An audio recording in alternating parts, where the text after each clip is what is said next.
Hello আসসালামু আলাইকুম dear learners, আমি জ্যাসন আছি আপনাদের সাথে, আর আপনারা আছেন অল্পশিখি.com এর সাথে। আশা করি সবাই ভালো আছেন। নতুন আরও একটি ভিডিওতে সবাইকে স্বাগত। তো কথা না বাড়িয়ে চলুন সরাসরি টিউটোরিয়ালে চলে যাই। Let's start.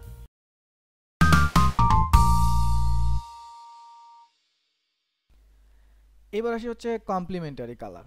সো কমপ্লিমেন্টারি কালারটা কি? কমপ্লিমেন্টারি কালারটা হচ্ছে একদম অপোজিট। আপনি রাগ হচ্ছেন আমি একটা এক্সাম্পল দিচ্ছি সুন্দর। ধরেন আপনি আর আপনার ওয়াইফ আর আপনি। সো আপনার ওয়াইফ যখন রাগ হবে তখন অবশ্যই আপনাকে কুল থাকতে হবে, নাহলে তো অবস্থা খারাপ হয়ে যাবে। So that is complementary colour. So আপনি যখন রেড হবেন তখন তাকে কুল হয়ে থাকতে হবে, তাই না? মানে এখানে বলতে পারেন যে অপোজিট কালারের যেই কম্বিনেশনটা সেটা আসলে 50-50 হওয়া উচিত, যে 50 রাগ হবে 50 এটা, তাহলে খুব ভালো কম্বিনেশন হবে। তো আপনি যদি চান যে না আমি হচ্ছে এরকম অপোজিট কালার নিয়ে কাজ করবো, তাহলে আপনি কমপ্লিমেন্টারি কালার থিওরিটা ফলো করতে পারেন। তাহলে আপনার কালারটা দেখতে ঠিকঠাক থাকবে। অপোজিট অ্যাকচুয়ালি যেইটাই নেন সেটার অপোজিট কালারটা, এটা হচ্ছে কমপ্লিমেন্টারি কালার। তো এই ছিল আজকে টিউটোরিয়ালে। দেখা হবে নেক্সট ভিডিওতে।